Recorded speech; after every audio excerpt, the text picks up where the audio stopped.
నిజమైన భక్తి ఏంటంటే నువ్వు ఎప్పుడు దేవుని సన్నిధికి రావాలా, లేదంటే ఆయనతో ఎప్పుడు మాట్లాడాలా.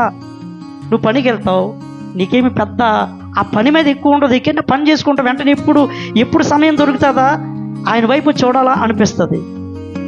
నీకు మనుషులు మాట్లాడుతూ ఉంటే అబ్బా ఎప్పుడు వెళ్తారా అన్నట్టుకుని మనం ఇప్పుడు ప్రార్థన చేసుకుందామా అనిపిస్తుంది. దేవుని బిడ్డలారా, మనకి ఇంకా మిగతా విషయాలు ఏదైనా పనులు ఉన్నాయనుకో ఇంట్లో, ఆ పనులు ముగించుకుని ఎప్పుడు దేవునితో గడుపుదామా, మోకరిస్తామా అనిపించాలి.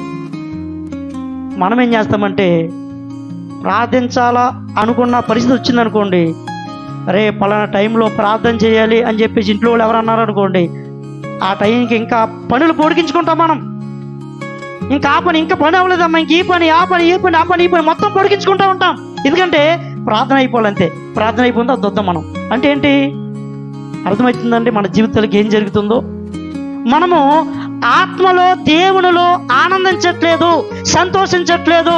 కాబట్టి దేవుని బిడ్డలని హృదయ వాంఛలు దేవుడు తీర్చలేకపోతా ఉన్నాడు. ఫిలిప్పీయులకు రాసిన పత్రిక 4వ అధ్యాయం 4వ వచనం చూడండి. ఎల్లప్పుడూ ప్రభువునందు మీరు ఆనందించండి.